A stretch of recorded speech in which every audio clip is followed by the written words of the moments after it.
We're live.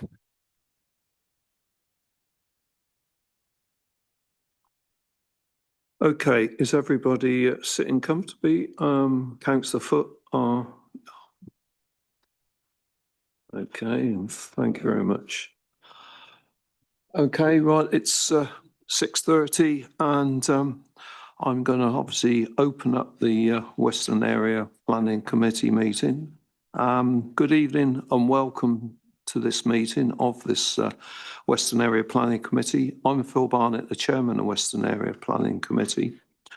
The other members of the committee present tonight are the Vice Chairman, Councillor Hooker, Councillor Dick, Councillor Foot, Councillor Wollaston, Councillor Amathraj, and Councillor Colson, substituting, Councillor Vickers and Councillor Abbs. The following officers are attending to advise and support the meeting. To my right, I have the Development Manager, Bob Dray, the Case Officer, Senior or Principal Planning Officer. To my right, Matthew Shepherd. To my left, Legal Advisor, Legal Executive, Sarah House. Paul Goddard, right up to the far right-hand side of me, Highways Development Control Team Leader, along with Thomas Radburn, who is clerking this evening, Thomas, and the Zoom host, Sam Chilverton. Before we start this evening's meeting, I would like to take the opportunity to remind members that we are subject to the Council's Code of Conduct, which requires us to uphold certain standards, including, importantly, respect. Members across the chamber may not always agree with one another, but I would ask that in our disagreements, we endeavour to always be respectful of other people's views. In regarding emergency evacuation, if we hear the evacuation alarm this evening, we must leave the building immediately. Please proceed via a safe emergency exit route. And obviously there's exit route to my right over that corner, or the entrance what you came in. And please continue to take note of what the officers' instructions are. The assembly point is in the car park and the Dolphin Pub. But nevertheless, if a lockdown alarm sounds, we will remain seated and await instructions from officers. We will then adjourn the meeting until such a time it's safe to proceed. Members, do we have any questions in the way that the meeting is to be conducted before I proceed? No, I don't think so. Okay, thank you very much, members. Apologies, Clerk. I think we've got apologies from Councillor Gaines. Thank you, Chairman. Yes, we have apologies received from Councillor Denise Gaines, with Councillor Martin Colston attending as a substitute.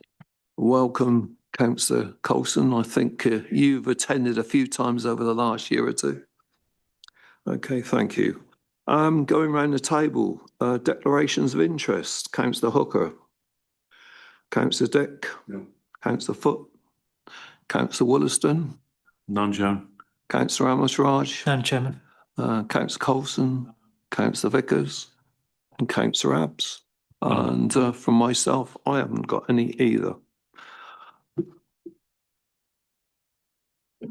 Moving on to item 3, minutes of the previous meeting. And if you note, we are talking about the meeting on the 22nd of October, because unfortunately, for various reasons, we didn't hold a meeting in November and December. So any comments on the minutes, please? Therefore, can I have a proposal? Councillor Vickers and seconded by Councillor Abbs. All those in favour that were present? Okay. And any abstentions? You're okay. Okay.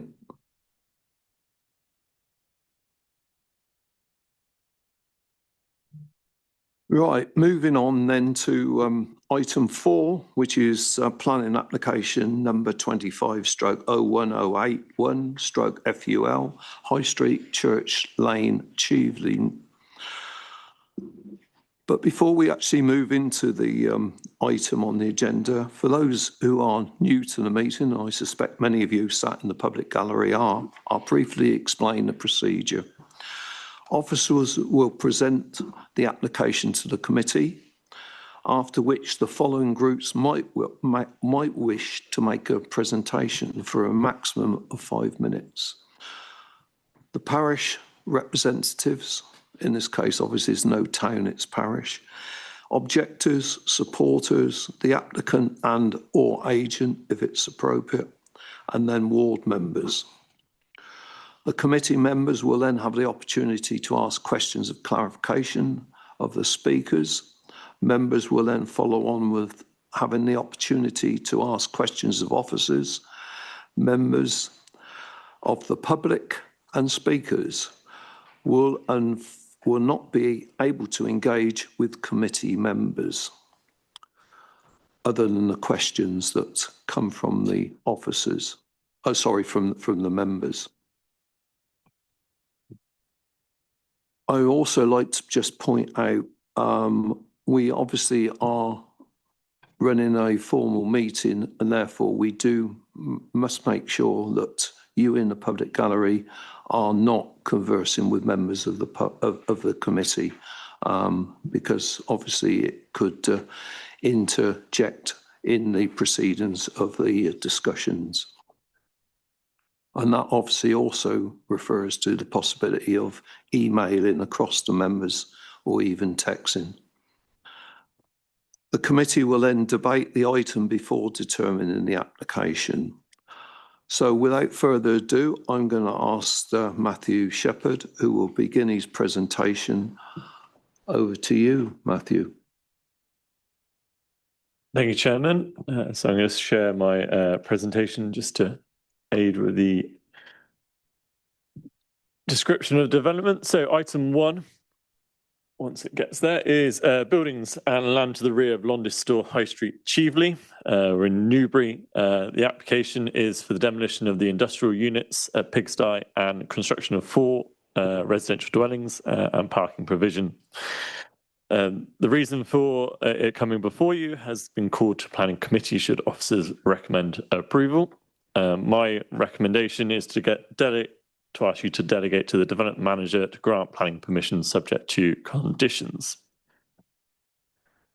So the site location plan is shown here in red with the blue line land around the stores of the Londis. We are in the settlement boundary of Chieveley. Within Chieveley conservation areas bounds the site quite closely. The North Wessex Downs National Landscape covers the whole village of Chieveley, and the existing buildings at disused are in poor conditions.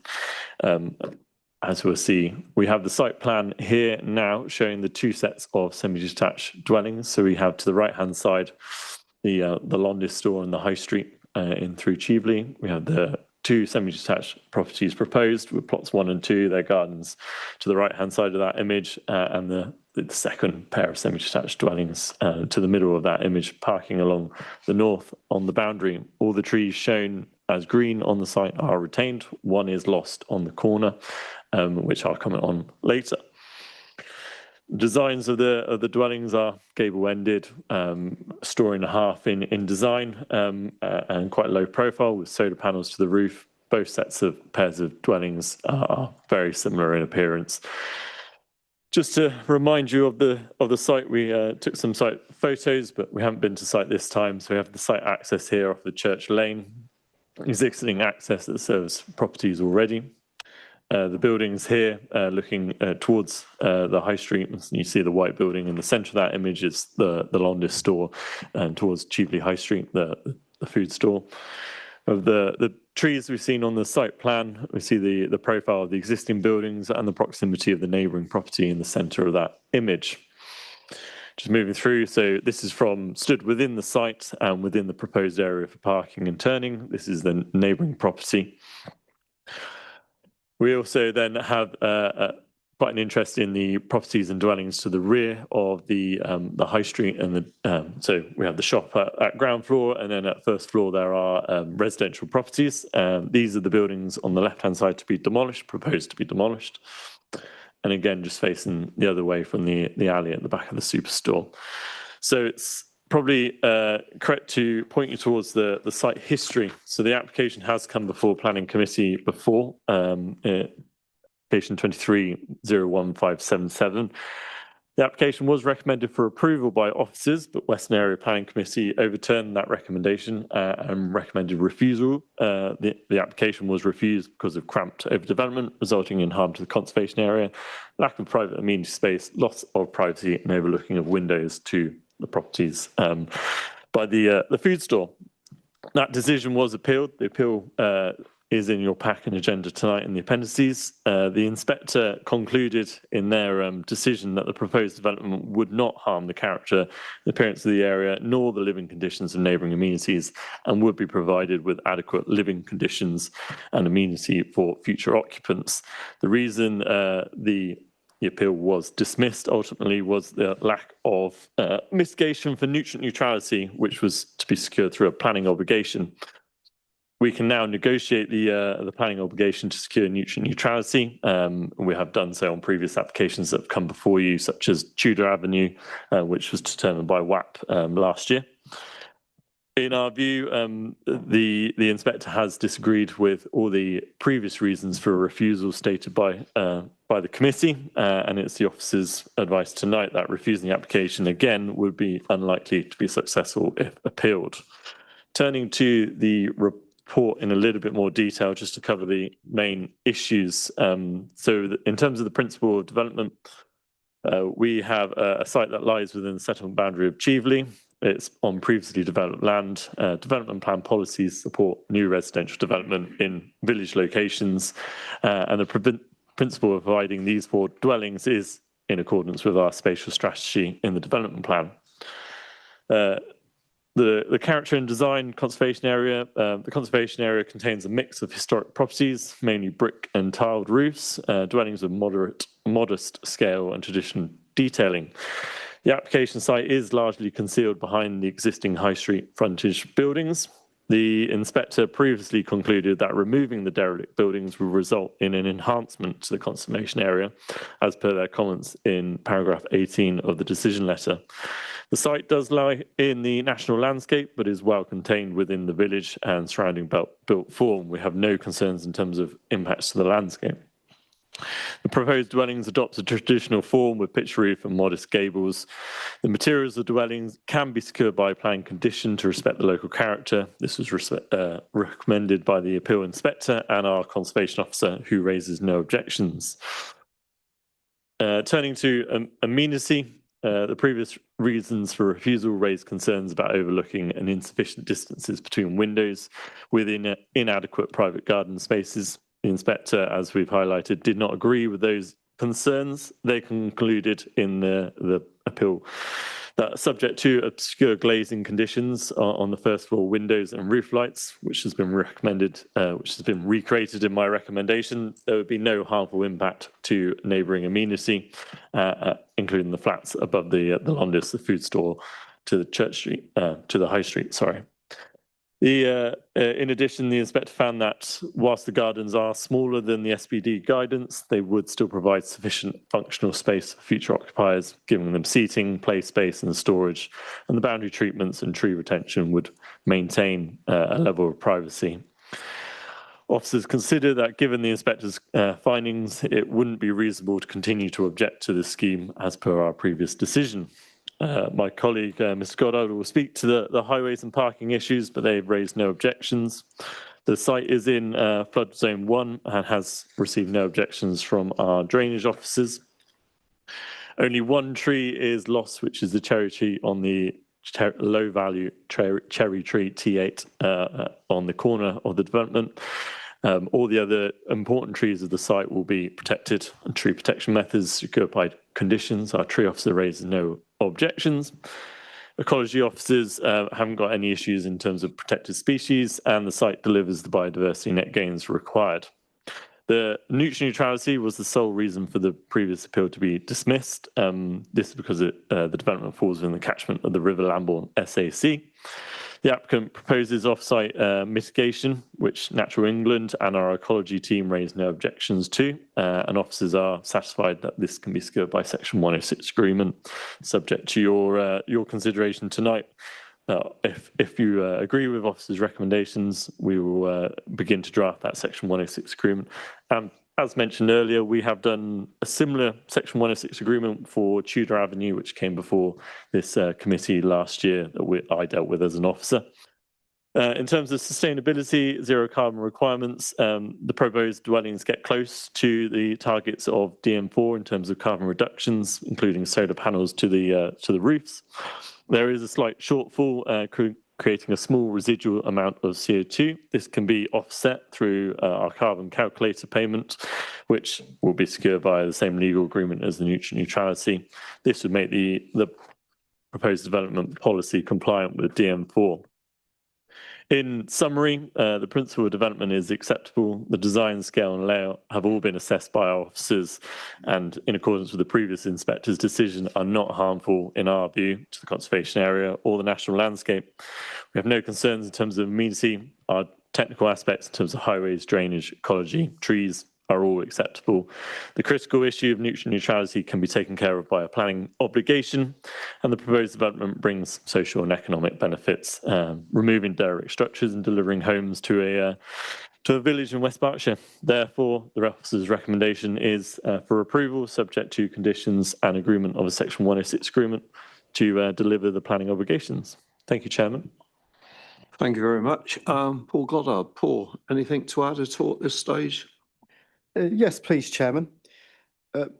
Matthew has explained the planning history of the site and the previous planning application that went to appeal.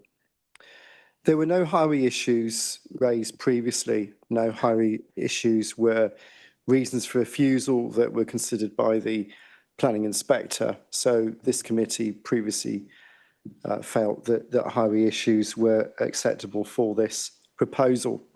But nevertheless, I will go through a few issues with you because there will be objectors that I'm sure will speak later on. Yes, the proposal will generate some traffic generation for the 4 dwellings, but the previous use as 270 square metres of commercial use would also have generated a level of traffic generation. And therefore, I'm not expecting much change in overall numbers of vehicle movements to and from this site. The proposal complies with your car parking standards. There's provision for cycle storage and electric vehicle charging points. Refuse vehicles can reach into the site, although I would expect refuse collection to take place for these 4 dwellings as per the existing dwellings adjacent to the site. Therefore, in conclusion, Chairman, the local highway authority has no objection to this proposal as per the previous proposal. Chairman, thank you. Thank you, Paul. I now call upon Councillor David Cowan.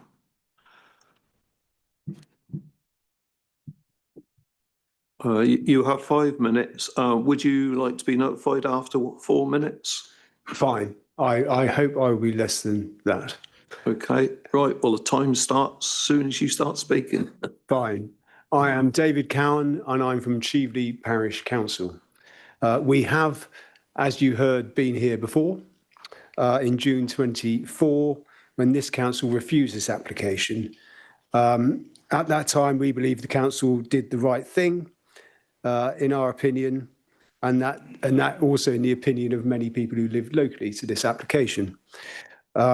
You largely agreed with the parish council's objections to the design on that occasion, insofar as, in summary, this is a poor design for this location, and it does little to enhance the conservation area, apart from the demolition of the existing dilapidated bakery and pigsty buildings, which any redevelopment of this site would have to do. So beyond the bare minimum, there is nothing within this application or in any of the submissions that show that refer to any enhancement from this design and this proposal for the conservation area in accordance with your policies. The Parish Council has also in this past supported the principle of redevelopment of this site during various stages of the local plan going back to 2014. There's little point in me reiterating the full Parish Council objection. You heard most of that in 2024, and it has been set out in full in the officer's report. I raise a small matter of detail insofar as the officer's report says that this application is the same as it was before. There has been a change insofar as solar panels have been added to the roofs, which weren't in the 2024 proposal. And that also leads me to the fact that the inspector did still express some concerns about the design of this proposal, specifically in relation to materials, and the fact that he would be recommending, or he or she, I've forgotten which, would be recommending that there be a condition for the materials to be addressed. I think an opportunity has been missed with this application to actually do some more work and actually come up with as part of the outline of a way of addressing materials, which might have addressed some of the objections. But the only thing we've had is the addition of solar panels, which I don't really see how that helps the point being made by the inspector in the report at all. Because, or indeed the conservation officer, with references to tiles being more appropriate. Personally, I think if this goes ahead, it probably needs solar panels, but it just really, to my mind, further illustrates the inappropriate of this design for the location. And finally, then, I would say that just because this has been presented to you before, doesn't actually change anything that much. I think you reached the correct conclusion before, and there's actually nothing stopping you reaching that conclusion again. And I think so. The right thing for us would be to see this reconsidered and this application refused. Thank you very much. Thank you. If you can just wait, there might be a question from a member. Yes, there's a question from Councillor Abbs. Yeah, thank you very much. I'm just wondering whether you've looked at the paperwork for tonight. Yes. You did. Did you note the conditions, the schedule of materials and architecture details? That yes, I know that's in the conditions. So I just thought the point I was making is that we've had 18 months since the last application was refused. There have been concerns over the design.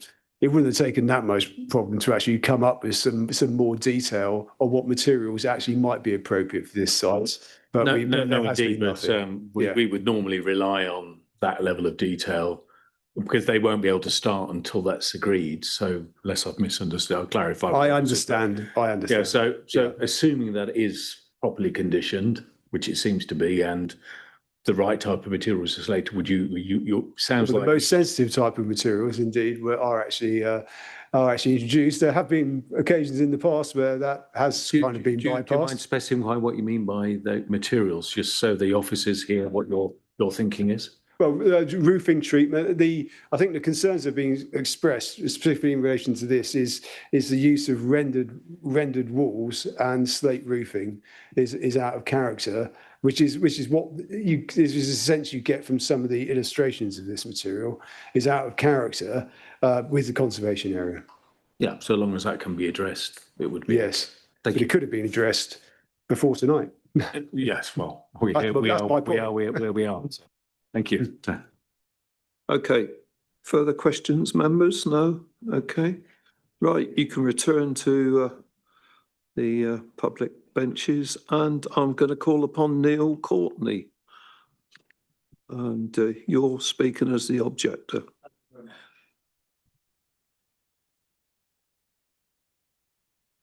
For that, sorry, is that okay for everyone? Super. Okay, I live at the Chase.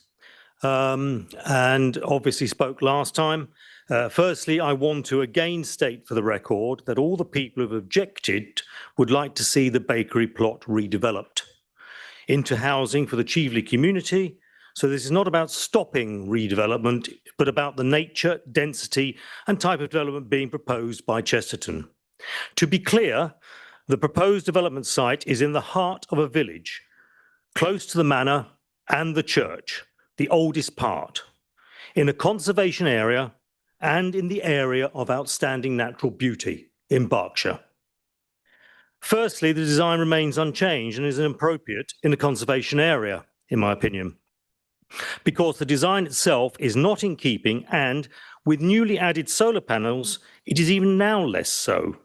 In fact, only one house has south-facing panels, so the others will have very limited benefit from the installation, with the north and east-facing panel arrays relatively ineffective, especially without backup batteries. Because of the housing density and the number of houses, 3 of the 4 gardens are less than the size in West Berkshire Council's own guidance on house construction. The site would suit 2 houses with proper driveways, not more. This was validated by the council themselves in 2014, as it was appraised as suitable for 2 houses by officers when originally proposed in the Strategic Housing Land Availability Assessment, SHLAA, of that year. C, the proposed parking lot style provision for car parking, which has been afforded, is more relevant to an urban environment. It will resemble a taxi rank. Secondly, and leading on from the above concerns that have not been addressed in any of the application designs, there is the issue of agreement to this proposal setting a precedent for design in rural and conservation village environments, leading to a creeping urbanisation in West Berkshire. Further proposals are already coming forward for a development in East Lane, Chieveley, which also has very limited parking and will only add to the traffic and general parking issues in the Chieveley village environment. So as this development puts pressure on parking in the high street itself, it will mean there is less flexibility for future housing in the vicinity and more congestion and associated safety concerns. Thirdly, in a village environment with a lack of public transport, cars are essential for work and daily activities. Each house is likely to have 2 cars if both partners work. There are already 6 houses using Church Lane with at least 2 cars per house, and more if they have grown-up children. Adding 4 more houses will mean a minimum of around 80 car movements per day, excluding any delivery vehicle movements, in a lane not wide enough for pavements and used by children going to and from the primary school, as a pick-up and drop-off point for children and teenagers going to schools outside of Chieveley, churchgoers, many of whom are elderly and need to park nearby, because they're unable to walk to church, and more recently, horse riders. I would suggest this is an accident waiting to happen. None of this has been acknowledged or commented on by Highways. Thank you for your time. Thank you. Any questions? Questions, members? Right, Councillor Coulson. Thank you for that. I've just got a question about the parking. You said two cars per house. So there's 4 houses, which would make 8 parking spaces. Correct. Needed, and there are 10 on the plan. Yes. So does that not cover? So if they then have children, grown-up children, where are they going to park? They're going to have to park on the high street, or find parking where exactly? They can't park on Church Lane. Okay, thank you. Yep. Thank you. Further questions? No? Okay. Thank you very much. Okay. Right, I now call upon, is it David Mead, the applicant? Okay. Again, we'll start when you commence your speech. Yeah, thank you, Chair. My name's David Mead. I'm the agent for the applicant. So I'm speaking in support of the application. I'll just I don't want to go through everything that's been said already with regard to the committee report, which is very detailed and has all the supporting documents. But fundamentally important to this is the appeal decision. I was here last time in June 2024 when committee decided to refuse the application for those 3 reasons. The inspector went into detail in all 3 of those reasons and basically was happy with the design of the dwellings, subject to materials being dealt with as a condition. He was happy with the issues to do with amenity and its impact on neighbouring properties. And in this context, it's the flats above the Londis. And he was also happy with the amenity issues relating to the size of the gardens. The only issue that was a problem was to do with the nutrient neutrality. Now, that is now going to be sorted, assuming that all things go well this evening, with agreement with officers and your legal team. But going into a bit more detail with regard to the design and conservation area, the inspector specifically stated that this scheme would enhance the character and appearance of the conservation area. Not a case of not doing any harm, but actually enhancing it. Obviously, yes, I do agree. The fundamental issue here is that we are removing the existing derelict buildings, which are out of place. But she did specifically state that there was an enhancement. We are talking about a brownfield site, 270 square metres of existing buildings in the heart of a sustainable location. This is exactly what we should be doing. We should be reusing brownfield land. And one of the issues that came up when I spoke and presented to committee last time was the number of dwellings. This case here, we've kept the scheme the same simply because the inspector was happy with that density, that layout, that scale, that size. If we were going to change it too much, then it could open up all sorts of other issues that weren't considered previously. I do accept that the PV panels have been introduced. This was a specific requirement as part of the discussions and negotiation with officers due to the fact that now it's a requirement as part of the new local plan. And that's why they're there. But of course, we've got sustainability. We've got to try and ensure that these are as energy efficient as possible. And basically now it's nearly impossible to put forward dwellings that won't have PV on them. I don't want to go into too much detail about highways, apart from thanking the highways officer for explaining the situation with regard to the movements that could be associated with the bakery or any other use as a commercial aspect on that site. It's not just the number of vehicles that we're talking about here, which should be similar with regard to residential or the commercial bakery. It's the type of vehicles. A commercial premises would need lorries, vans, and not only that, at times of the day, which would be completely different to what you would expect from a residential development. So I'm very happy to leave it there, answer any questions if members have any, but thank you very much for letting me speak. Thank you. Right, Councillor Vickers. Thank you, Mr. Mead. Yes.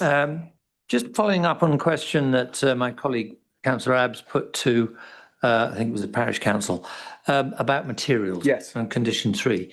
I mean, I personally have solar panels on a slate roof, and it was a disaster initially because the installation of the solar panels early in because I was a fairly early adopter, made a mess of the slate, and I therefore had a very damp attic for a few years until that was sorted. So, I mean, if tiles are regarded by the local community, clay tiles, as more appropriate than slate, would you not accommodate that? Absolutely. Yeah. I think that's what they'd be liking to hear. And also to say that as part of the discharge of that, how the PV panels work with the proposed materials will be fundamental. Yeah. Because they're not retrofitted, they'll be an integral part of the design of the building. So they probably won't even stand proud of the tiles. It'll be part of the building. Yeah. Yeah, I mean, technology's moved on and has the price and all of that. So I think the argument that was made, would you agree that they're not much good on north and east facing slopes now? Amazingly, that's not such a hot argument as it was when I had mine installed. So, certainly east and west, north perhaps not so good. Yeah, so thank you very much. I think that would help the local community somewhat. Thanks. Right, Councillor Coulson. Hi, thank you. Just regarding the solar panels, one of the previous speakers mentioned about north-facing panels, and I can see there are a few there, but it looks like there would be space on other bits of the roof to put those panels, so they could be either south, east or west. Would you be open to doing that? if they fit. Absolutely. Because they'll be more. Absolutely. Yeah, if that's something that can be dealt with through materials or needed something else, how to deal with it, no problem at all. Thank you. Okay, Councillor Dick. Thank you, Chairman, and thank you for what you've said and your contribution. You find someone who appears, perhaps by omission in some places, to agree with your scheme. We did not, the residents did not and do not. I just wonder out loud whether or not there's not more scope in your organisation to add more to the environment. Simple as that. What sort of thing were you thinking about, Councillor? Well, improve. You've heard exactly what the objections are, and you've skated around those very successfully. Well done. Can you help with any of them? It's an open question. I was asked a question last time with regard to what my job was, with regard to how much development to get on the site. And one of my jobs is, all in the planning process, is efficient use of land. We put forward a scheme last time which we thought was perfectly satisfactory, and in the end planning officers and your own conservation team were happy with. We had to go to appeal because we disagreed with the views made by committee. We went to appeal and the inspector agreed with us and officers that the layout, the scale, amenity were all acceptable. We've come back with the same scheme solely because of that, because it's such an important material consideration. And so that's the scheme that's before you this evening to be determined. Can I come back on that, Chairman? You certainly can, Councillor Dick. We understand the rules, sir, but you've completely ignored my question. You're very, very clear about what people don't like and what the members of this committee didn't like. Site visit and through the discussion. You don't seem interested at all in trying to address some of those issues, or are you? I think we've put forward. My job is to put forward a scheme that's got the best chance of getting approval as possible, which is what we've done. It was demonstrated by the inspector that scheme is acceptable. We've done everything we need to do to get an acceptable scheme with regard to policy, NPPF, and the views of the inspector.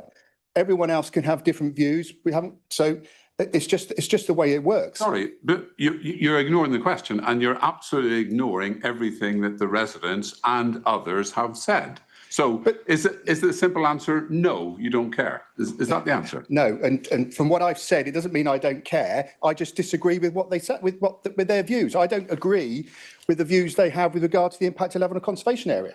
It's as simple as that. I hear a no. Thank you. Thank you. Thank you. Okay. Is that exhausted all the questions? Right, I think it has. Okay. Thank you. You can return back to your seat, and it looks very much as if I'm going to call upon Councillor Dick as the ward member, unless your colleague is speaking. My colleague's not here. I do not intend to speak as the ward member. I intend to play my full part in the debate. Oh, thank you very much. Okay. Members, then we move to questions of officers. Right, Councillor Dick to start with. Councillor Abbs. Thank you. I think for Mr. Shepherd, we've heard a lot. Cramped overdevelopment, conservation areas. I won't read it all out. We've heard it all from the Parish Council, from the resident, from your report, and 15 months ago. Given the inspector's views, are you telling us that we should approve this application? We have no choice. Is that what your advice is to members? Yeah, my recommendation is if you were to refuse tonight and the applicant took this to appeal, we'd have a very hard time defending that appeal given the inspector's decision, their material considerations. They've disagreed on those points before. My firm advice is that we would struggle to defend an appeal for a refusal, and there's a possibility of costs. Sorry, Chairman, come back on that, please. To be frank, if I was going to say to you, I don't care if you have a hard time, can you do it or not? If you say you can't, that's different.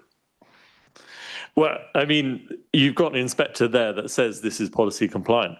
You have an inspector who doesn't raise an issue with the character of the area or the design. And the next inspector is going to look at that, is going to see your decision tonight, possible decision for refusal on the character of the area. His colleague has already recommended it's okay. That's material consideration he needs to be consistent with in his decision making, or their decision making. My apologies. So yeah, I characterise it as a hard time, but I don't think an inspector would agree with the council's reasons for refusal.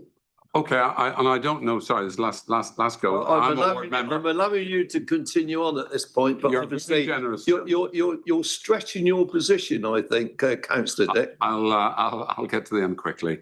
Oh, okay, I don't know what other members think. We will find out in due course.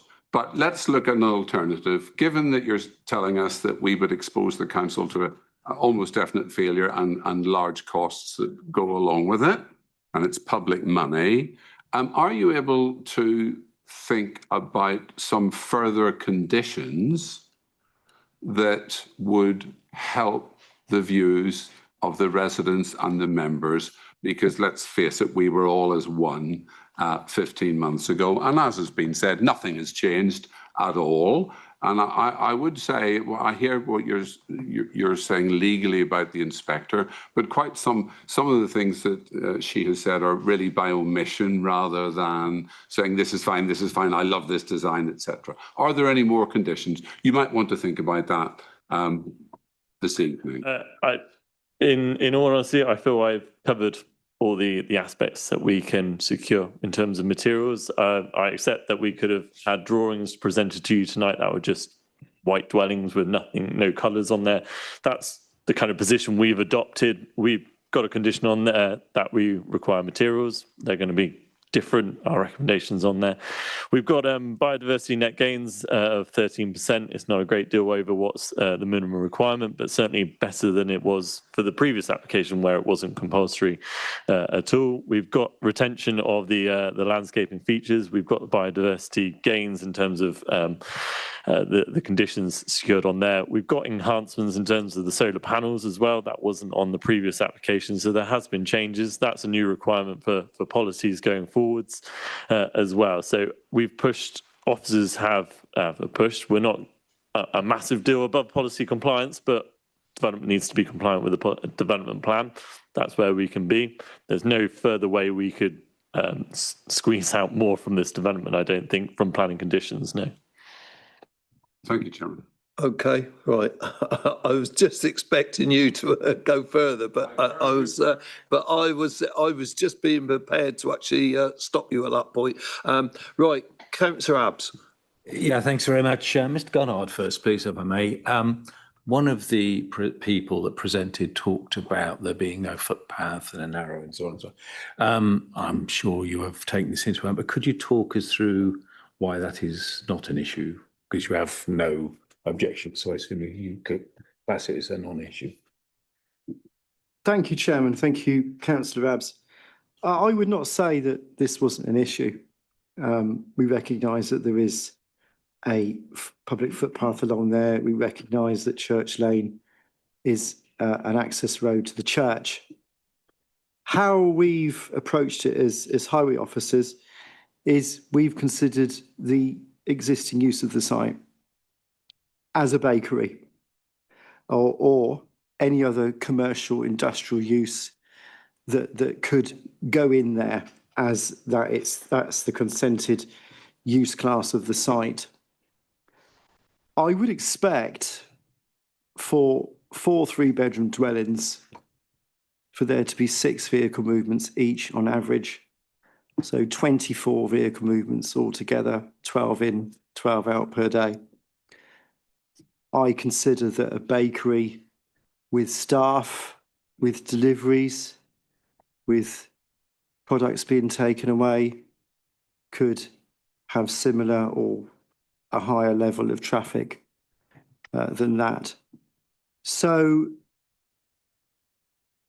I haven't ignored the issue of the footpath and Church Lane.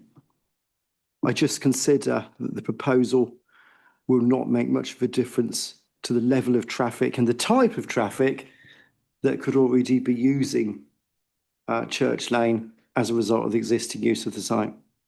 So the weight of the traffic doesn't alter, but would you agree that the timing of the traffic is likely to be different? Bakeries obviously generally work at different times of the day. If I remember Bakery World, it's very early in the morning and stuff's out and so on, whereas the rest of it's going to school, coming home from work and things of that nature. Does that not need to be taken into account? I think it should. I do agree that there would be a different pattern of vehicle movements. But then I would say, okay, for 4 dwellings, how many vehicles would you expect to move, let's say, between 8 and 9 in the morning? And it'd probably be about 2 or 3 vehicles. And with that level, as with the previous planning application, I would not consider that to be sufficient to object to appeal. Okay, I just have one other question, if I may. Yeah, Councillor. Thank you. To do with B&G, so Mr. Shepherd. So I've got eyes in the back of my head, obviously, through the screen over there. B&G, it was said off-site. How off-site are we talking about? So in terms of B&G, it's delivered through the mechanisms on site. So off site was nutrient neutrality. Nutrient neutrality. So I believe it's Field and Cheaply just further down. I think it's covered 0. So B&G's all delivered on site. The 13% gain, and there's just nutrient neutrality that's dealt with off site. Yes, that's my understanding. Okay. That was it. Okay. Thank you very much, Chairman. Councillor Vickers, did you have your hand up a minute ago? Sorry. Okay. Right. Councillor Armstrong and then Councillor Coulson. Thank you, Chairman. I'm not sure whether it is to Mr. Goddard or Matthew, but one of the objectives mentioned that the car parking placement resembles a taxi rank. It is all there. Looking at the drawings, the car parking provision is 4 or 5 cars or whatever. That it's all adjacent. So, do you think that's a best design they can come up with, or that's the best design which council will allow in a more rural setting? I can understand it's more kind of like it's suitable for flats and more densely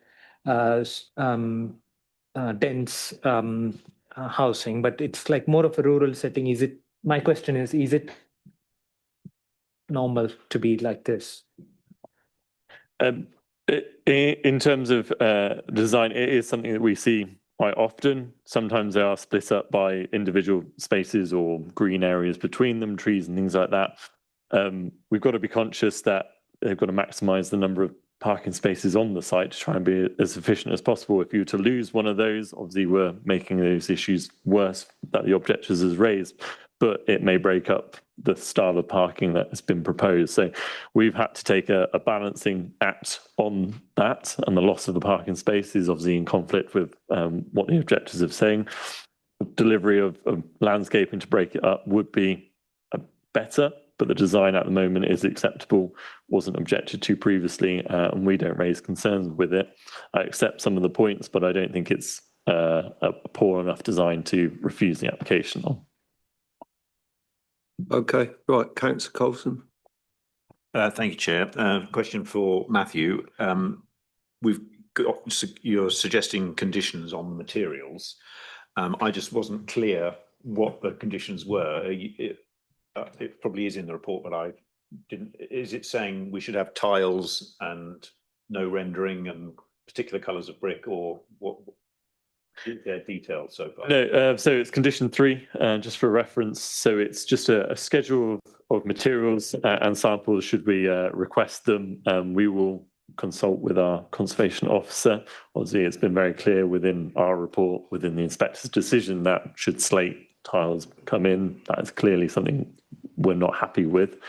So we can't be prescriptive per se in the condition with what we would like, but we're very clear within the report what might be or might not be acceptable from that. So if it comes in as slate and as it is, then we are clear the inspector didn't like that or didn't think that was appropriate. Our conservation officer doesn't think that's appropriate. It would likely be refused.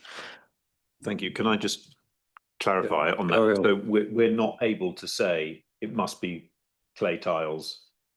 It would make no render. Yeah, it's not something we would necessarily do because it makes it too prescriptive. So we're very much pigeonholing them down one. It may be that we haven't considered a different design somewhere else or a different look from a different material. So rather than being very specific with the design on that side, we've left it slightly more open and given them the information and the direction of travel that we feel is appropriate within the reports. Thank you. Okay, I'll take Councillor Williston first. Councillor Abbott. Thank you, Chairman. Notwithstanding the inspector's views, I'm very concerned about the small plot area and the garden area in particular for plot 3 and especially plot 4. Are we convinced that's the best we can do?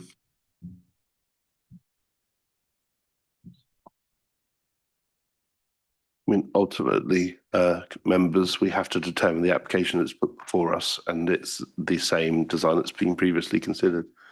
And it goes back to the point of the consistency of decision making. So I think just to add to that, the recommendation from our supplementary plan guidance would be 100 square metres. So plot 3 and 4 are 88 square metres and 83 square metres. So we're below it. But in echoing the previous inspector's decision, it's still functional as a space. It still provide them with outdoor seating areas. It would still provide them with storage for bicycles and access to bins and access around the side of the property. So it'd have all the functions of a garden.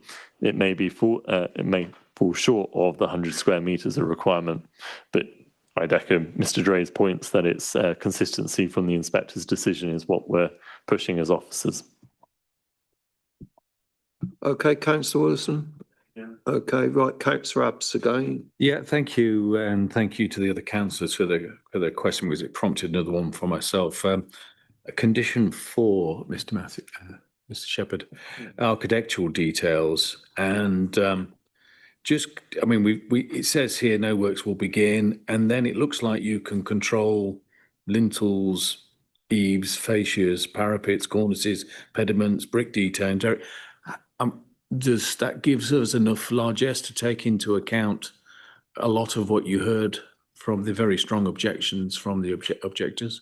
So that gives you enough power to be able to go, well, actually, yeah, we want some good heritage type detail building, a bit like we saw in the old town when it came forward, lots of heritage detail to make it acceptable. I would when we put on a condition like that, it's because we're particularly concerned with ensuring the architectural details are right. There is a degree of tolerance sometimes in interpreting approved plans. And so if you're not careful, these kind of small things can diminish. So the fact that we're putting on there is because obviously respecting the conservation area, we want to be clear that from the outset that we are expecting that quality in the details to be followed through into the final development. So that should give some solace to the objectors to know that it's not just going to be some blank piece of concrete or blank that piece protects against any kind of argument event like tolerances in the approved plans. Okay, thank you very much. Further questions of officers, members? No? Well, moving on to the debate. Who's going to open up? Councillor Vickers. Thank you, Chairman. When I looked at the papers and I looked at the appeal, I thought, well, there's only really going to be one thing to discuss tonight. And actually, really, there is only one thing that we can achieve tonight, and that is to avoid a very expensive appeal, which we will undoubtedly lose. I think the officers were being, fairly cautious about saying we will lose it. But I've been on this committee on and off for 30 years, and there is no case for going back over arguments which have already been overturned in effect, whether we like it or not, by an inspector. It's like saying, well, I don't like that person being found not guilty. I want him tried again. You've got to have new evidence, new information. Now, the only new thing we've got to really discuss is the neutrality issue. It is difficult to understand for a lay person how the system works, but we're in effectively a kind of court of law, and we have to work within national legislation and within our own local plan. And there's no way I can see to refuse this again. We've spent quite a lot of time, understandably, because the local community is not pleased with where we are, going back over the same old arguments. I think, whereas last time we didn't look at conditions because it was a refused decision, so you don't get as far as conditions, what we've got in our conditions is going to significantly improve what we would have got after the last time we came to debate this. So whether we like it or not, I think we've got to approve it tonight and leave it to the officers to do their best to get the right schedule of material, right sort of materials, and the right architectural detail, as Mr. Dre and officers have already advised us. I think that's where we are. Jen. Councillor Vickers, I won't push you for a proposal at this point, but perhaps you'll come back if you feel you wish to put a proposal after other members have had the chance to speak. Right, Councillor Abbs. Yeah, thank you. I think, Councillor Vickers has said what we can do. I think we're reliant on the conditions that the officers have already put in. Personally, myself, if slate is really a non-starter, and solar panels can be pretty ugly if they're not done very well. There are newer solutions out there, like things that look like clay tiles that are in fact solar clay tiles, and so on and so forth. All I would say in the debate is I don't think we can object because we'll just fail. But what I would be looking to do is push the officers to be as robust as possible when they're given the power, especially in conditions 3 and 4, to make this application as acceptable as it can be, because the reasons it should be refused have already been lost at appeal. So there's no point in going there again. Thank you for those comments. Other members, right, Councillor Dick. Thank you, Chairman. I would certainly echo loudly what Councillor Abbs has just said about those conditions, although the officer was a bit reluctant to commit too much there. But he did give me a lecture about consistency, and I approve of consistency. So just for any doubt, I'll be voting against this. Thank you. Thank you. Other comments? It seems to be. All right, Councillor Williston. Yeah, I just listen to Councillor Vickers' comments and wholly endorse them. So if he chooses to propose, I'll be very happy to second. Okay, right. Well, thank you, Councillor Williston. Right, I'm going to turn to you, Councillor Vickers. Well, if there are no other comments, and I'm not surprised there aren't, sadly, I would like to propose that we accept officers' recommendations. Thank you, Councillor Vickers. Seconded by Councillor Williston. And now, obviously, we need to go back to these conditions, Bob, because obviously that's going to play an important part on the proposal. We've obviously recommended the conditions that we consider necessary, so unless there's any specific questions, that's obviously what we would recommend. Otherwise, I'm recorded what the proposal is and happy for a vote to proceed. Okay. Do you feel you want to add anything further? Because we can't be too prescriptive, as I think that was the word that was used. So we're relying on, all I would say that to the developer and to the officers, new technologies are appearing all the time related to the solar industry. If we have to have it, if we can't say, okay, if you're going to have solar panels, make sure they're embedded in the roof, not plonked on top of the roof. If we can't say those type of things, then there's no extra condition that we can put in place. But if we can, please put it in. So, through you, Chairman, if members are specifically concerned about the detail of the solar panels, we could put a details condition on for that specifically. Well, then I would like very much to make the solar panels as integrated and invisible as is possible with a solar panel on a roof, which is not very easy to do, but I say there are new technologies coming all the time. Can I recommend a condition along the lines of the solar panels will be required by other conditions because of the climate change conditions. Sure. But if we had no solar panels are installed until the details are agreed, and then obviously then providing the grants with approved details, and just for some reassurance, obviously on the materials and the solar panels, we would, as a matter of course, be consulting with the conservation officer for that extra, scrutiny. Yeah, we're in a high quality area, so we don't particularly want a low quality result. So. And the proposer and seconder are happy with that, are they? Okay, right, then Councillor Coulson. Yeah, just given all the objections and the points we've heard, I'll just push again to see what can we condition clay tiles or similar. It is open to the committee to stipulate that. Our advice would be to keep the condition as it is.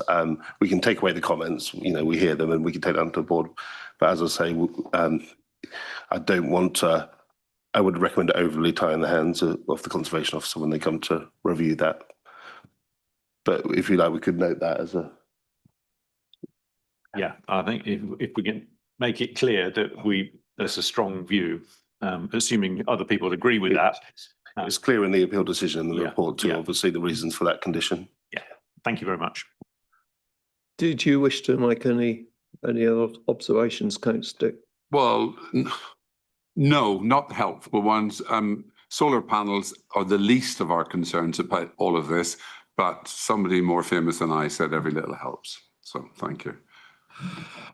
Okay, members. Right, we've had a proposer and seconder. We've had identification of what extra condition could be added. I'll therefore put the proposal to accept this application. All those in favour, please show. Okay, you got the numbers. And for the record, anybody's listening and you're against, okay. I need to make sure that if there's anybody listening, how many, was it 6, 7? 8, 4, 1 against. 8, 1. I have been pulled up by several members of the public, and possibly they're listening tonight, that we didn't notify them. I didn't notify the meeting of the numbers for and against on an application. So I hope that's made clear for people that might be listening. Okay, thank you. Do we need a 2-minute recess quickly?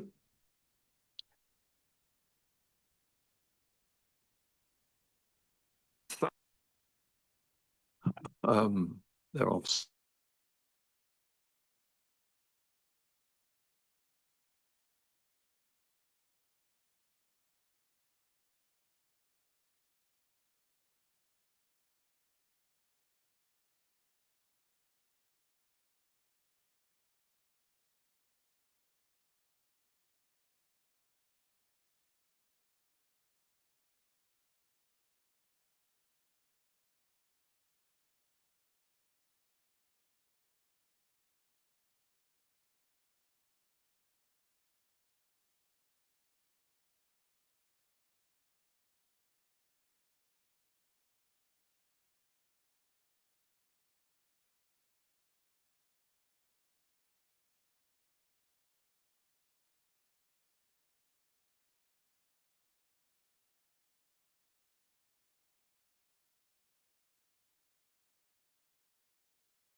Members, can you take your seats, please?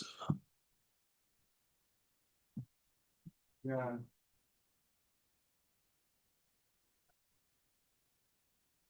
Okay, we are now moving on to item 4 of the agenda.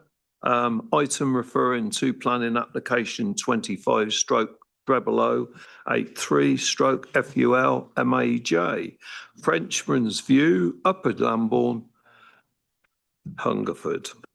And I formally request the planning officer for this particular application, Matthew Shepherd, to begin his presentation. So, Matthew, over to you. Thank you, Chairman. So yeah, item 2 we have is 25/003 full major, an application at Frenchman's View, Upper Lambourne, and relates to the expansion of the racehorse training establishment. The application has been called into planning committee. Should the officer recommend approval? The reason for calling: no suds, water runoff, and noise. The officer's recommendation is to delegate to us to grant planning permission subject to conditions. So the application is in the Northwest National Landscape, shown there in the red line. We're on the edge of Upper Lambourne and just outside the Upper Lambourne conservation area. A couple of listed buildings to the south of the site have boundaries to the proposed development. So the existing site consists, as we saw at the site visit, of paddock land, a hostel for lads accommodation that's within the development site, but nothing is happening to that. We have the existing stable accommodation.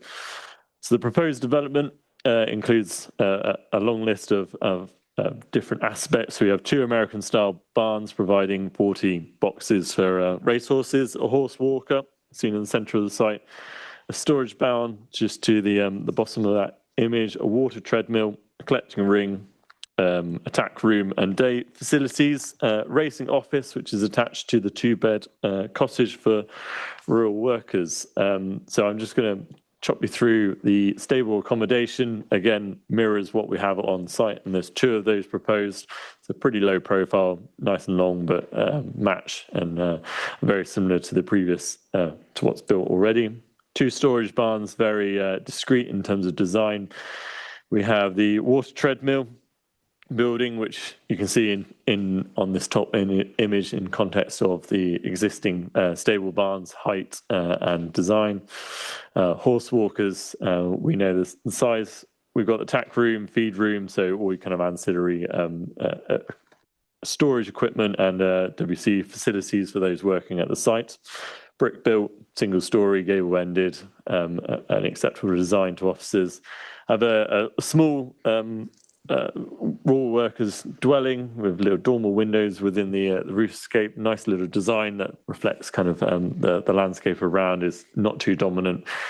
We have a racing office with solar panels and air source heat pump are provided on the site. So just to flick through some of the site photos. So we'll see here facing towards the proposed development will come towards us in this photo. This is to the left-hand side of the site, looking out to where the proposed lads accommodation will be. Obviously, all this will be cleared of the fencing and changed to suit the site plan. See the outlook from the edge of the proposed stables, looking out towards the gallops. The proposed development is enclosed by this substantial hedging. We have the track that's existing that will provide access across to the gallops, as we can see in the far side. See the existing stable accommodation already on site. So the 2 proposed stable American barns will reflect that design. This location in the center of the image where my cursor is where the water treadmill will be located. We have the nearest residential property here, the other side of the trees. All the trees will be protected during construction by a planning condition, and we have no concerns in terms of impacts to the neighbouring amenity. So coming away from the slides, just going to take you through the consultation responses. Obviously, my report outlines the parish council's objection. It's notable that within the consultees' responses, the flood engineers do not raise concern or objections to the applications. There's no other statutory consultee that raises objections to the proposed development. Letters of support have been received alongside support from the Jockey Club Estates, which is outlined in the report. The key policy consideration here is DM37, which supports equestrian and horse racing facilities that strengthen our rural economy, but do so in a sensitive and integrated manner. The application seeks to expand an existing established yard. It introduces new facilities into the countryside, and officers consider this approach is consistent with the aims of the policy of the development plan. The horse racing industry is of particular importance to the rural economy in Lambourne and across the district. The additional facilities will retain a notable trainer and improve long-term operational capacity at the racehorse yard in Upper Lambourne. Again, just to reiterate, the Jockey Club Estates have expressed support, noting the scheme will provide modern stabling and complement nearby stables at Kingdown Stables and helping to secure local employment. The scheme includes a rural workers' dwelling. Officers have assessed that against the relevant policy, DM23. It's clear there's a functional need linked to horse welfare, staff retention, and it can be controlled by planning condition. Given the sensitivity of the location within the national landscape, that's been carefully considered. The site sits entirely within the existing yard's boundary, defined by that strong hedgerow that we saw. The heights of the buildings have all been informed by landscape visual impact assessments. Again, we see the dwelling has been kept to 1.5 stories to reduce its visual bulk. The views from within Upper Lambourne are very limited due to the existing buildings that surround the site. Views from wider downland will see the proposed development in the context of Upper Lambourne and other equestrian facilities. We don't raise any concerns in terms of the development plan policies in regard to character of the area or landscape. Our conservation officer hasn't identified any harm to listed buildings nor the adjacent conservation area. Some amenity some amenity concerns were raised by the parish council. Officers do not have concern with noise generated from the expansion of the racing yard. The element we were most concerned about would be the water treadmill, but we heard on site this would be minimal. We've addressed this through a condition restricting the hours just to normal working hours in case there are any issues in that regard. We haven't got any concern with impacts to privacy, overbearing of neighbouring properties, and the amenity of the rural workers' dwellings is unacceptable. High-rise officers raised no objections. Just to note, there is on the update sheet an additional condition recommending the surfacing of the access be submitted prior to, I can't remember the trigger, prior to occupation of any dwellings prior to the occupation of the dwelling on site, just to reduce any migration of material onto the highway, as we saw from the site visit. Turning possibly to the main issue of the site, which is drainage and flood risk.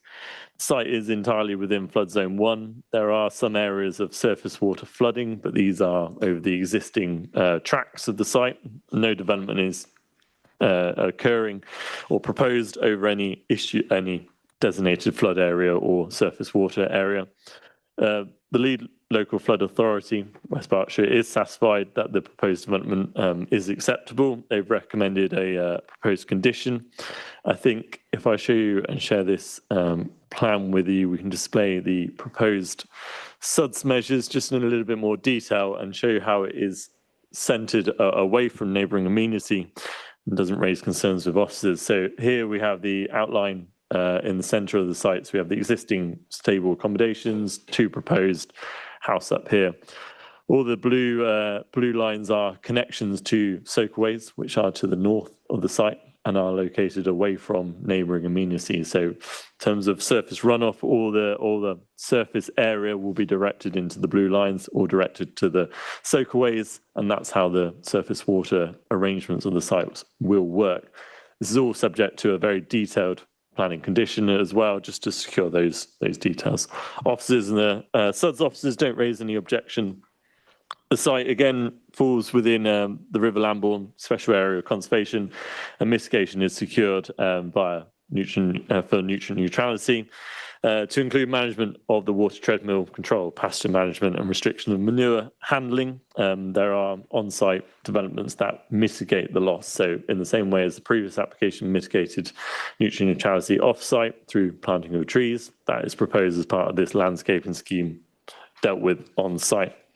Ecology officers raised no objection, tree officers raised no objection, and the proposed dwelling on site achieves net zero operational carbon development through its solar panels, air source heat pumps. In conclusion, officers are content the proposed development is policy compliant, sensitively designed, and it supports our racing industry in West Berkshire. It's clear economic benefits. No statutory constitutees raise objections, and the application, therefore, is recommended for approval, subject to conditions. Chairman, thank you. Thank you very much, Matthew. I now call upon Paul Goddard. I think you've got a few observations, Paul. Yes, please. Thank you, Chairman. We have an existing yard with an existing access onto the B4000. The proposal is likely to generate an additional 10 vehicle movements in and out per day. My advice to you is that that should not cause any problematic impact or traffic impact. I think that number is relatively low.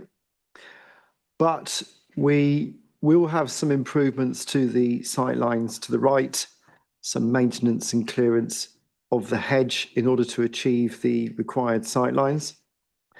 And a concern that was raised by members is mud and other material being transported from the site onto the B4000.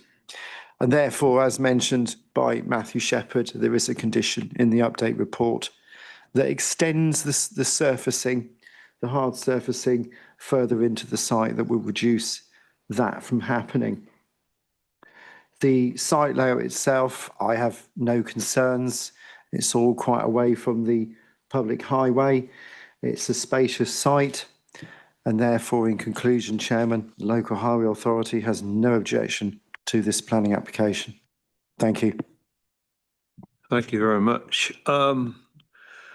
In view of the parish council not being represented at the moment, the individual councillor unable to come, I'm going to move straight on to the applicant, and I think the points which would have been addressed by the parish council are going to be considered within the local board members' report.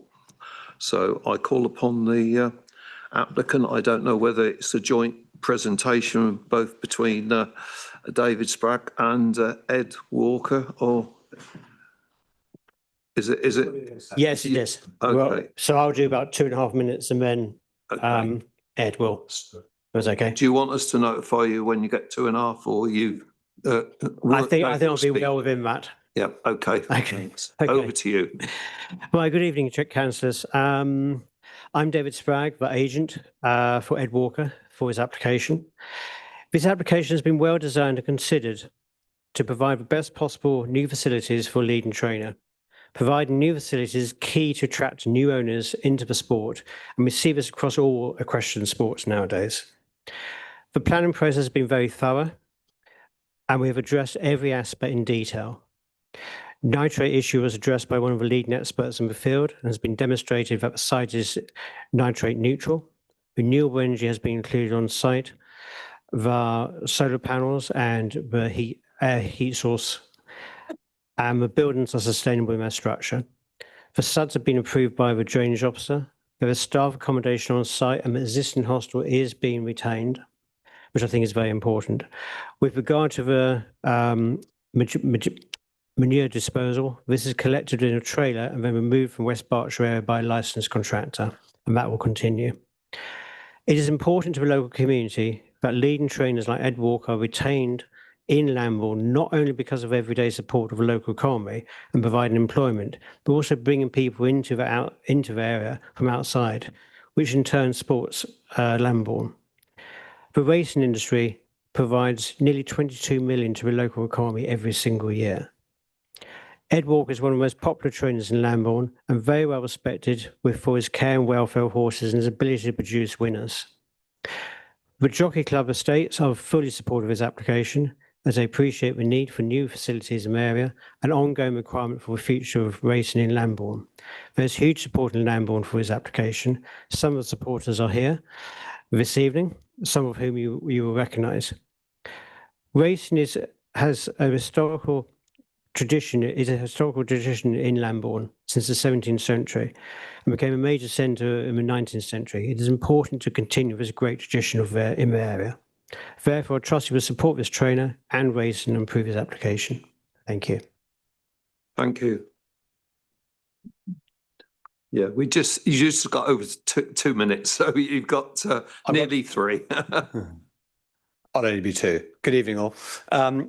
Everything I really wanted to say has been very eloquently said really by Matt and David, but I just wanted to say that I moved to Lambourne 9 years ago with 60 horses, and it's a fabulous place to train, great for horses, owners, staff, and we've had 500 plus winners since then, and we've grown to almost 170 horses now on the books.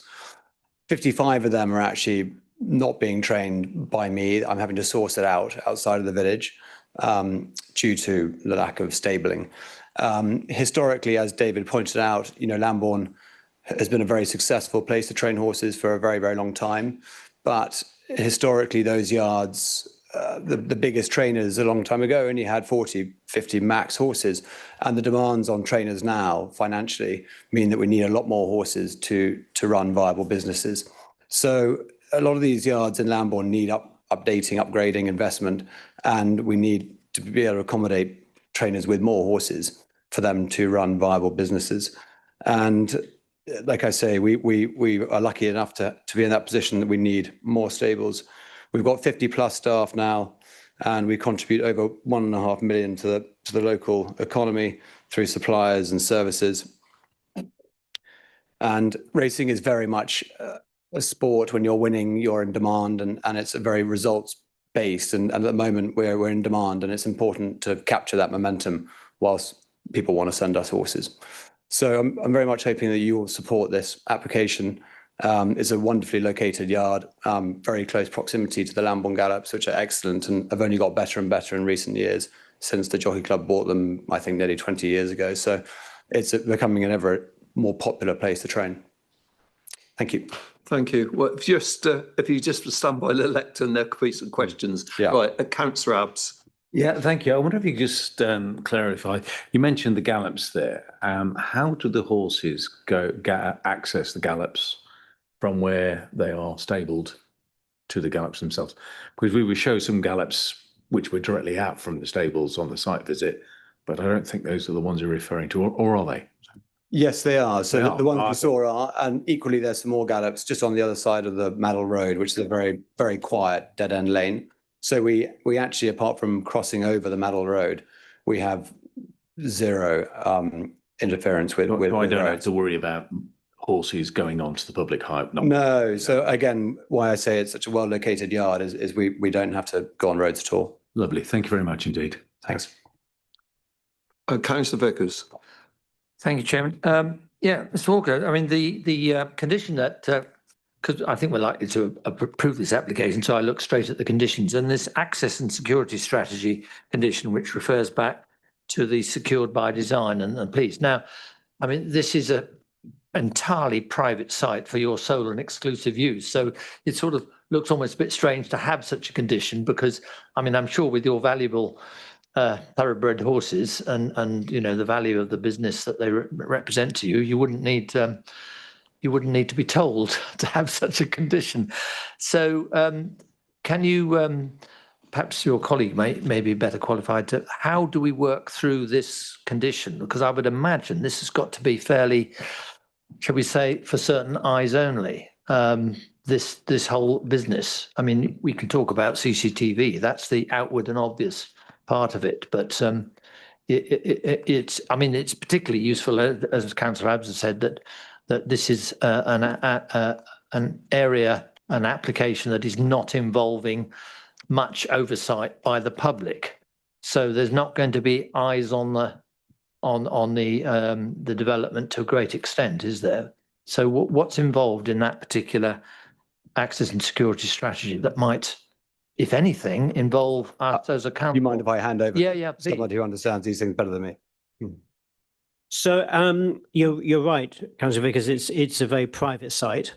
So that's part of the importance of having staff on site, because they do late night checks. And the hostel is we've got 2 entrances. So the existing hostel is right on the entrance, so nobody can come drive through there. And then the new accommodation is by the other access.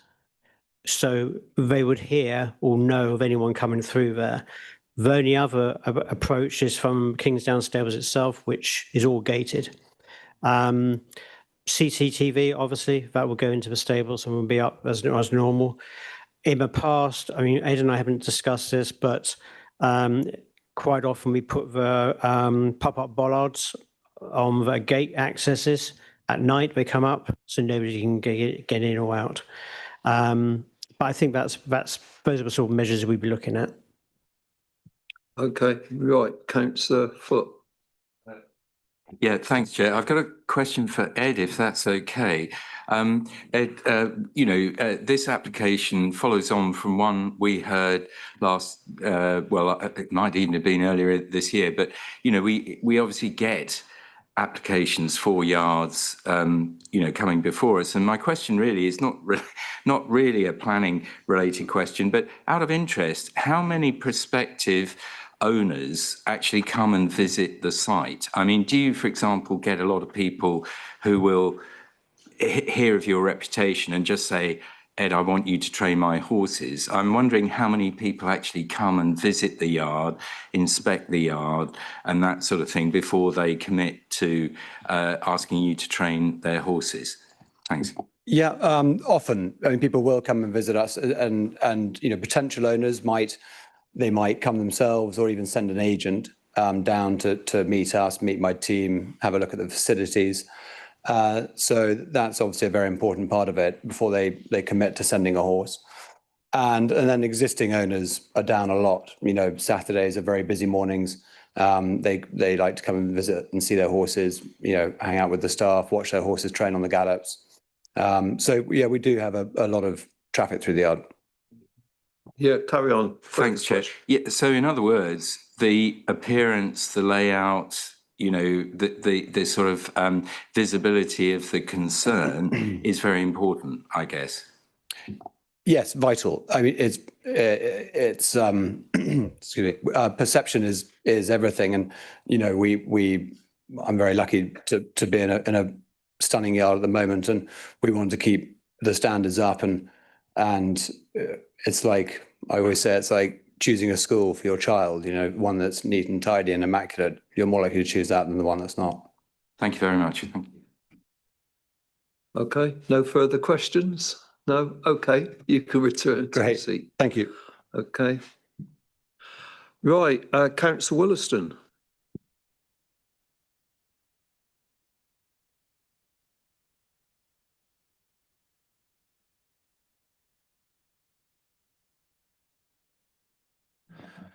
Thank you, Chair.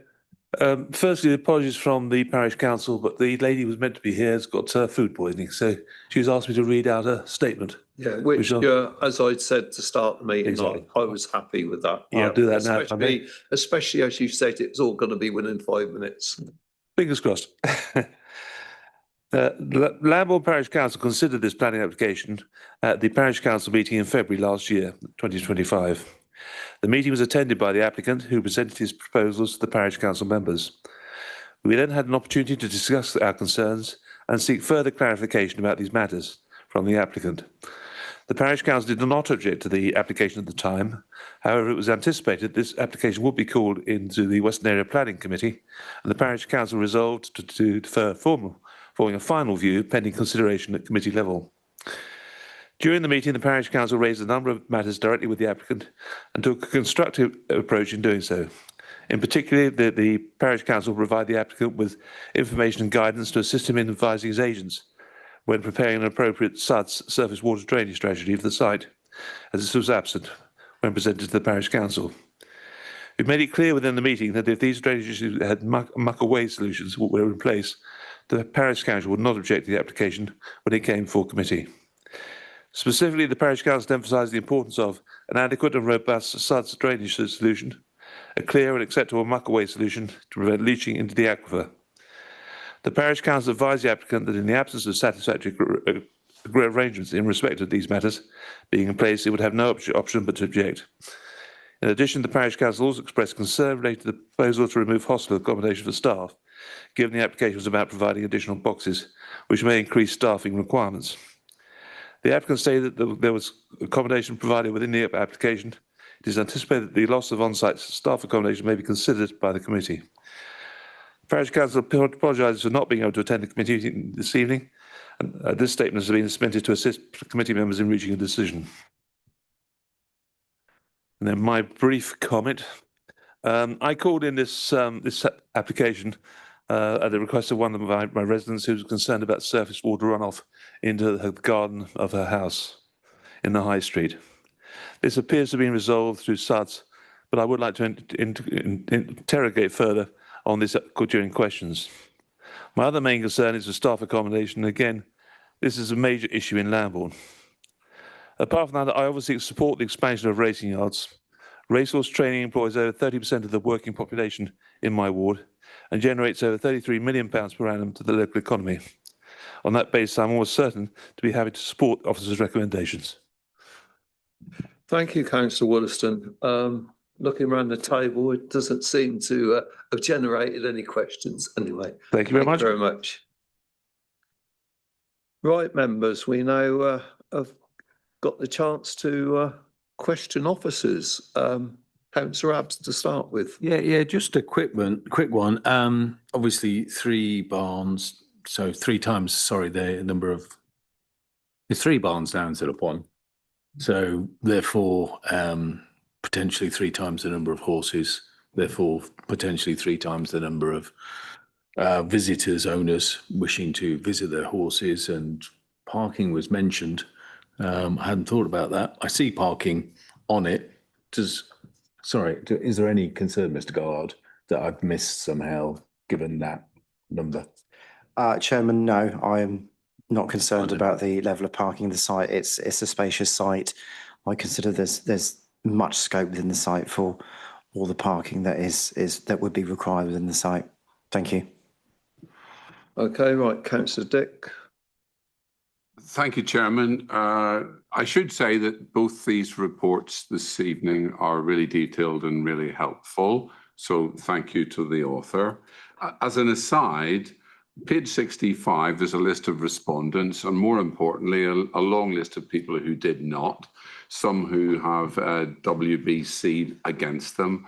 I'll just leave that hanging in the air.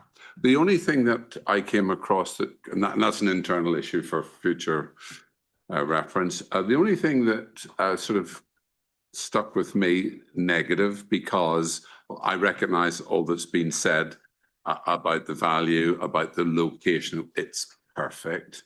The way it fits in, how handy it is, the whole thing, it is just really, really, really good. Was the water treadmill. Now, someone said it was on the side visit, it might have been one of you, I'm not sure. Oh, well, yeah, the big ones are noisy, this one isn't. Well, isn't it? Is it? I don't know. And there's a condition there which is about hours, I think. Wouldn't it be better, if we're worried about noise potential, to put a formal noise limit on the decibels or whatever? Because you know, if the noise were to be unbearable, then if it's 9 to 5, doesn't really help, does it? Is that something that we could do? A request. It is possible to put on conditions setting a maximum decibel level off a measurable point off site. If a condition like that was proposed, we'd obviously ask to delegate back so we can liaise with environmental health on the detail. But members can also bear in mind that if there was particularly a problem that was causing a nuisance and it got to the level that it was a statutory nuisance prejudicial to neighbours' health, then environmental health have separate powers to enforce that. Now, there is a reasonable defence to that if you're operating something in the best possible way. But if there are alternative types of treadmill, then that would be encouraging. So, yeah. Yeah. Thank you, Chairman. I hear that, but you know, if noise was the issue, and that's what the issue's been raised, then yes, of course, anything that goes wrong, there is some statutory comeback, but why not just solve it straight off? Others may disagree. I'm suggesting that as a possible condition. I think we heard on site from the applicant and from their planning agent that it's not a noisy piece of equipment. I think that was the officers looking at a worst case scenario. We are on a working yard within Upper Lambourne. A certain level of noise is expected. I think controlling it in the way that we have suggested between the hours of the day with the necessary fallback position of environmental health can come into it. I don't think we'd want to overstipulate and produce a condition that was hard to monitor and hard to adhere to for the applicant. And I think we've covered it in sufficient detail, and there's enough legislation to be safe elsewhere. Sorry, Chairman. It was just that if I'm right, the piece of equipment is very close to that house, isn't it? It's on that side between the trees and the stable, yeah. So I'll leave that. I still wonder about that. I'll leave that hanging in the air. I may be in a minority. It's happened before. Thank you, Chairman. I think, Councillor Dick, we were trying to address it with Ed, if you remember rightly, on the site visit. I thought we'd sort of addressed it, but you're probably right in raising it again. But I feel, I think we've got to understand that certain equipment do generate noise, but we got to respect, the position. But anyway, I'll move on. Questions, Councillor Wollaston. Yes, I think as I mentioned in my brief speech. The major concern for the resident who approached me about a year and a half ago, I think it must be now, is runoff water from the site. And by the look of what you've done, or has been done rather, I think it's been addressed, but I just want to double check there's no danger of any runoff water running through into the house or houses fronting the high street. I can't speak for the existing site. What we've got to concentrate on as officers is how the proposed development deals with that. I understand that. Yeah. So our SUDS officers have reviewed what's been proposed in their drainage documents. That's what's shown on the screen here. Show the location of the soakaways, so where all the water is collected, directed towards, and will soak away into the aquifer, is away from any development on the high street. We're on the other side of effectively of the proposed yard as well. Highways officers have raised no objections. They've got a long condition on there. We're satisfied the development deals with the surface water issue adequately. Okay, right. Councillor Coulson. Just very quickly, because it was one of the concerns of the parish council, I think we heard, can you just confirm that the existing staff accommodation is being retained and we're getting some additional staff? Yeah. Being retained, and we're getting the additional 2-bed cottage, yeah. So that has been addressed for the parish council, as has the drainage. So absolutely. Yeah. Thank you. Further questions of officers at all? Okay, then perhaps we can move into debate then. You're going to open the debate, Councillor Rubbs? Yeah, I mean, the overriding factor here, for me, is that this is good for employment in the area and good for the area. There are plenty of reasons you could come up with because of the type of area it's in, the intensification of they're all valid reasons you could come to object, but why would you? They'd all be overwritten and are overwritten by the good that it does for employment in the area. So I'm quite happy to propose that we accept office recommendations. I'm not sure I'm bothered even about putting extra conditions in, but please let the debate. I'm in favour of this anyway. So. Is that a seconder, Councillor? I am willing to be a seconder. Okay. And anything needs to be included, right, Councillor Vickers? I just thought it was really valuable site visit, because those of us who are not sort of part of the racing community, I mean, if wasn't on this council, I accept the racing community as a valuable part of our local economy and I support it, but I know very little about it. But when you're on a planning committee, it is really worth actually seeing in detail what is proposed in the context. And we were very well guided by the applicant and his agent. And it just reinforced in my mind how important this is to us, and really the figures and the fact the economies of scale issue that was explained by the applicant was a real clincher for me.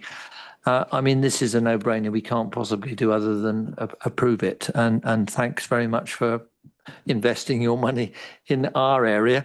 We know it's a big competition between us and a certain place in East Anglia, which shall not be mentioned. We always want to win that one. That's a race we've got to win. Thank you.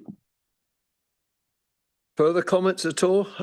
Right, is that conditions or? No. I just wanted to add one other thing that I think that I like about this is that this yard would be suitable as a standalone yard the way it's been designed, and I know that was brought out in the report, but I think that's another important benefit of the design should things change in the future.